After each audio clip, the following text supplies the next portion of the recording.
Informação de última hora. Nas últimas 24 horas, mais indivíduos testaram positivo para a Covid-19, passando deste modo a somar 34 casos de contaminação pelo novo coronavírus em Moçambique. Saudações, está a iniciar o Jornal da Gênese. O Presidente da República, Filipe Jacinto Nyusi, encontrou-se esta quinta-feira em Maputo com o Presidente da RENAM, Yusuf Mohammed. O Presidente da República de Moçambique encontrou-se esta quinta-feira em Maputo com o Presidente da RENAM, Yusuf Mohammed, no ambiente de harmonia e cordialidade, tendo as duas partes reforçado o sentido de confiança mútua, comprometendo-se a prosseguir o diálogo sobre os assuntos de interesse nacional, dos quais se destacam o novo coronavírus, as medidas a serem tomadas e a eficácia na sua implementação, o desenvolvimento do processo de desarmamento, desmobilização e reintegração, e os casos de ataque no centro do país e as medidas para se ultrapassar de imediato casos de ataque dos insurgentes no norte do país, particularmente em alguns distritos da província de Cabo Delgado. Apreciação do estágio de implementação do processo da descentralização e no concernente ao processo de DDR, a nota presidencial denota o consenso conforme o roteiro previamente ratificado, tomando em consideração todas as medidas de prevenção no âmbito da Covid-19 amplamente definidas pelo governo e pelas instituições de saúde. A Assembleia da República aprovou esta quinta-feira o Plano Econômico Social e o Orçamento do Estado para 2020. A Assembleia da República aprovou ontem o Plano Econômico Social e o Orçamento do Estado para 2020, dando luz verde ao governo para a execução de seus planos de governação. Numa sessão em que a oposição opôs-se às contas feitas, o PES e o UE receberam do Parlamento 179 votos a favor e 58 contra. A bancada maioritária acredita que os dois instrumentos espelham o contexto imposto pela pandemia da Covid-19. Este orçamento emerge com a expressão numérica mais sincera à nossa realidade. Segundo, esta lei de orçamento revela o princípio de um futuro promissor após o período de adversidades que enfrentamos como nação no último ciclo governativo. É um orçamento que procura assegurar a alocação de recursos para ações que visam a mitigação dos efeitos nefastos da Covid-19 e permitir a realização de despesas indispensáveis para o normal funcionamento das instituições do Estado. Adversamente, os dois partidos da oposição consideram que as propostas do Executivo não refletem na plenitude o que era de se esperar, sobretudo num contexto em que o país está a combater com a pandemia da Covid-19, entre outros fatos. Aos processos de descentralização e desconcentração, ao inserir e alocar ao governo central cerca de 60% do orçamento em detrimento dos órgãos de cambalacho para a distribuição do tacho entre os ladrões do voto. Por seu turno, o MDM aponta como pecado a falta de transparência. Votamos contra, porque com este orçamento do Estado, o governo se recusa a promover a transparência, o combate à corrupção, ao não apresentar a lista das empresas que vão se beneficiar, de persistir no caminho da dilapidação dos recursos públicos, falta de prestação de contas e adesão aos mecanismos de fiscalização e monitoria das suas atividades, avales e garantia do Estado. Votamos contra porque a atitude do governo com este orçamento do Estado revela incapacidade para recuperar os parceiros internacionais que apoiavam o orçamento do Estado. O governo moçambicano vai direcionar 15 milhões de dólares da dívida perdoada pelo Fundo Monetário Internacional para a luta contra a pandemia pelo novo coronavírus no mundo.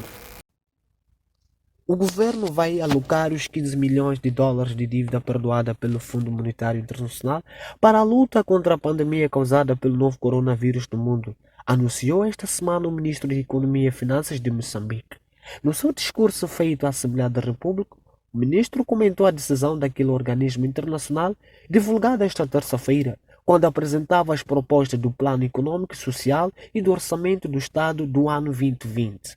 A verba resultante do perdão da dívida do Fundo Monetário Internacional vai reforçar as ações de combate à Covid-19. O ministro da Economia e Finanças avançou que o país perdeu receitas no valor de 26,4 mil milhões de meticais devido ao ajuste orçamental provocado pela Covid-19. Na sequência da pandemia, o executivo viu-se obrigado a baixar a taxa de crescimento econômico de uma projeção inicial de 4 pontos para 2,2% neste momento. O Ministério da Educação vai emendar o calendário escolar devido à Covid-19. Num período em que os setores basilares da nação moçambicana funcionam de forma limitada, o Ministério da Educação observa que o calendário vai conhecer algumas alterações devido à vigência do estado de emergência originado pela pandemia do novo coronavírus.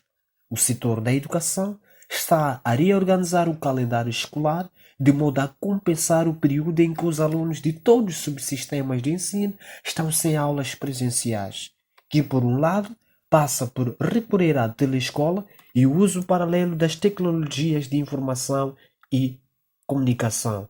Relativamente à discussão do pagamento das propinas, a ministra Carmelita Machlua defende a necessidade dos pais encarregados de educação encontrarem entendimento no pagamento das propinas junto das escolas privadas. Afirmou ainda a dirigente que o papel do governo passa pela lecionação e cumprimento dos conteúdos pedagógicos e não intervém nos processos internos das escolas.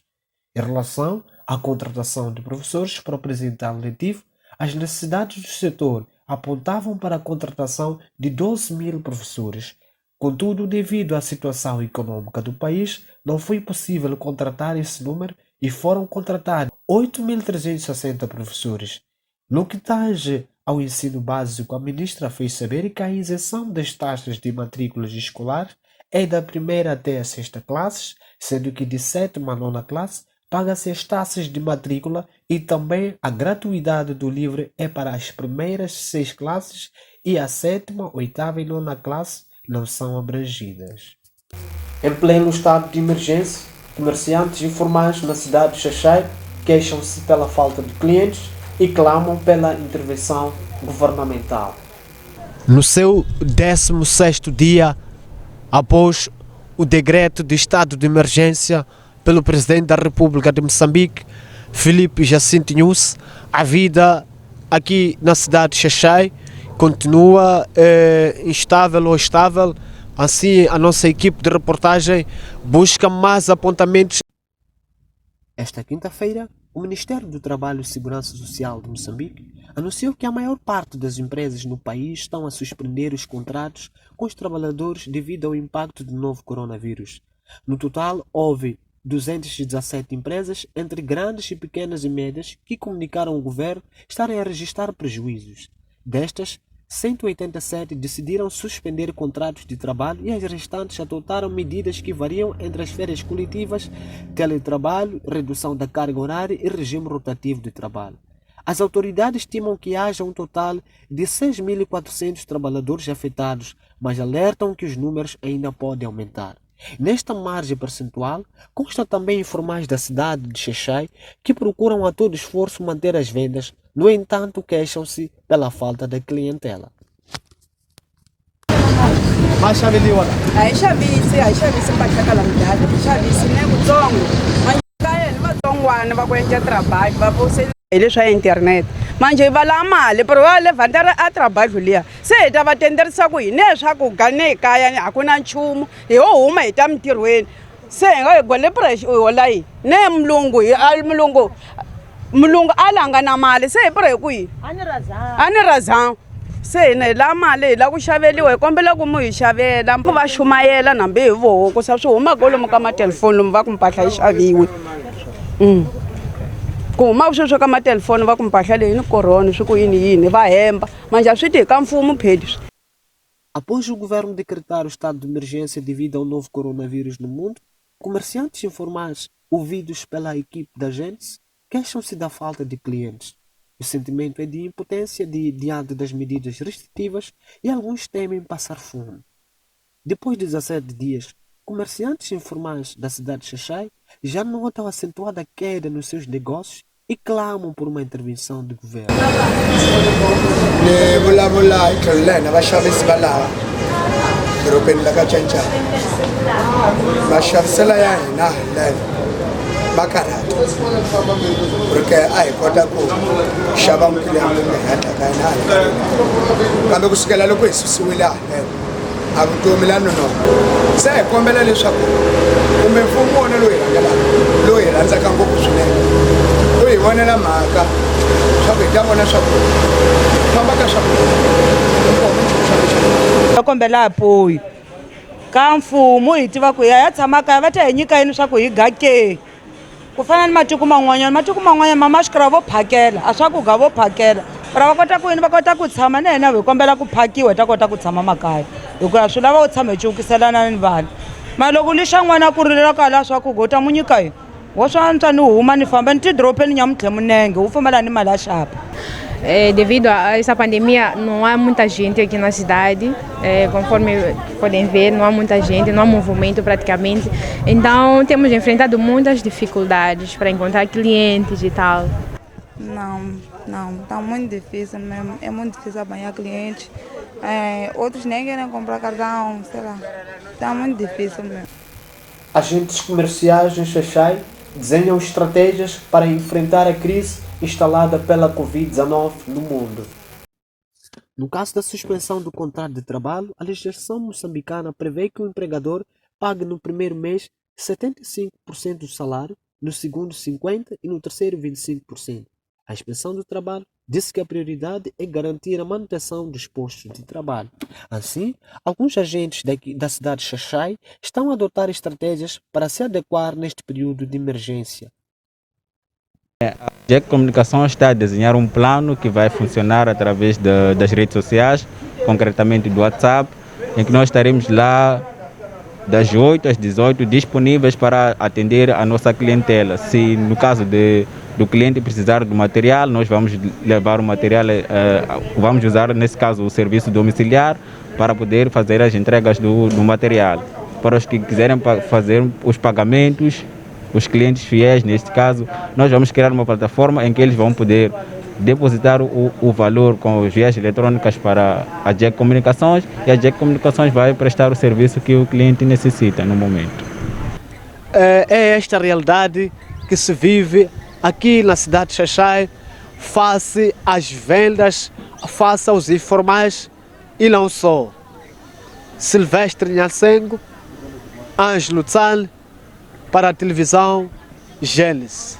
Na dimensão internacional, o presidente da África do Sul, Cyril Ramaphosa, altera o período de isolamento naquele país. O presidente da África do Sul, Cyril Ramaphosa, dirigiu-se à nação para estender o estado de emergência por mais 2 semanas. Ramaphosa adicionou que as medidas de isolamento têm surtido efeito, entre eles a redução de casos confirmados diariamente de 42% antes do lockdown para 4%. Atualmente, a África do Sul conta com cerca de 2.000 casos confirmados e 18 óbitos. No que tange à economia, o governo sul-africano compromete-se a doar 1/3 do seu salário para o Fundo de Solidariedade. Já o Projeto Nacional de Ventiladores vai mobilizar os recursos dos setores público e privado para fabricar ventiladores mecânicos importantes na recuperação dos pacientes da Covid-19 em estado grave. Jorge Fonseca, presidente de Cabo Verde, comunicou esta quinta-feira a prorrogação do estado de emergência. 30 dias depois do registro do primeiro caso da Covid-19, Cabo Verde já registra o primeiro acréscimo no número de positivos pelo novo coronavírus. Depois de um período estacionário, de 11 os casos positivos subiram para 56, é resultado da testagem de funcionários de um hotel na ilha de Boa Vista. 196 pessoas foram testadas, tendo 45 dado positivo, dos restantes 147 tiveram resultado negativo e 4 estão pendentes.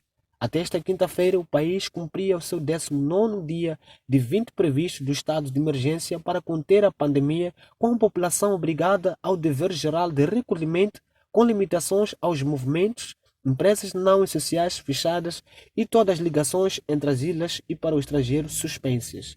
E para conter a propagação do vírus, todas as atividades foram temporariamente suspensas. O presidente cabo-verdiano, Jorge Carlos Fonseca, comunicou esta quinta-feira a prorrogação do estado de emergência. O presidente da República Portuguesa declarou a segunda prorrogação do estado de emergência nas terras lusas. No âmbito da contenção da propagação do novo coronavírus, o presidente da República Portuguesa propôs esta segunda-feira a prorrogação do estado de emergência para que as autoridades possam continuar a implementar as estratégias de combate ao novo coronavírus. Marcelo Rebelo de Sousa solicitou um período de 15 dias, o máximo permitido pela Constituição da República Portuguesa. Nesses termos, o estado de emergência, que teve o início a 19 de março, estará ainda em vigor até 2 de maio.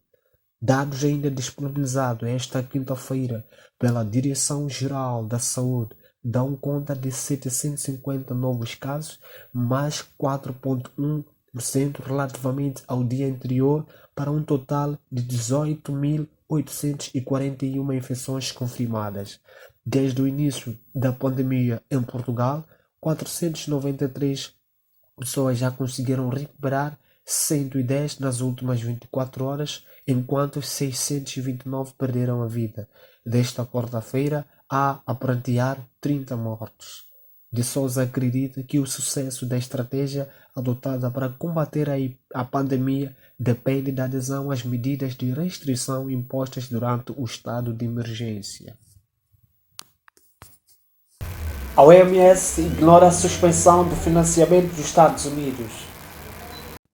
O mundo está a braços com a pandemia do novo coronavírus e, nesses termos, o diretor-geral da OMS propôs-se a manter ajuda aos países na luta contra a Covid-19, rebatendo desta forma o pronunciamento de Donald Trump, presidente dos Estados Unidos. A União Europeia deplorou a decisão dos Estados Unidos, considerando que esta atitude não é adequada, particularmente no atual contexto da pandemia da Covid-19. Assim, o Reino Unido não vai suspender o financiamento à OMS como os Estados Unidos, pois entende que a agência da ONU tem um trabalho fundamental no combate à pandemia da Covid-19. Neste contexto, Guterres salienta que a Organização Mundial da Saúde deve ser apoiada por ser absolutamente essencial aos esforços do mundo para ganhar a guerra contra a Covid-19. Previsão de estado de tempo para amanhã, 18 de abril de 2020. Região Sul, Maputo tem 26 graus de máximo e 19 de mínimo. Gaza tem 28 graus e 19 de mínimo. Inhambane com 28 graus máximo e 23 de mínimo. Região Centro, Sofala tem 29 graus e 22 de mínimo. Manica tem 26 graus de máximo e 18 de mínimo. Zambésia fica com 31 graus e 22 de mínimo. Tete 34 máximo, 23 mínimo. Região Norte, Nampula tem 31 graus máximo e 21 graus mínimo. Niassa tem 26 graus e 13 de mínimo. Cabo Delgado tem 29 graus e 24 de mínimo. Assim, a cidade mais quente do país é Tete com 34 graus e a cidade mais fresca é Niassa com 13 graus. Com este apontamento de reportagem, damos por encerrado mais um Jornal de Gênesis. Não esquece, a prevenção é o melhor remédio. Permaneça em casa e saia apenas em circunstâncias agravantes. Ficar em casa é a solução. Gênesis, o que tem de fazer?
Com este apontamento de reportagem, encerramos o Jornal da Gênesis de hoje. Continue em casa, previna-se face ao Covid-19, porque a prevenção é melhor do que a remediação. Fique na companhia da Gênesis. Tudo começa aqui.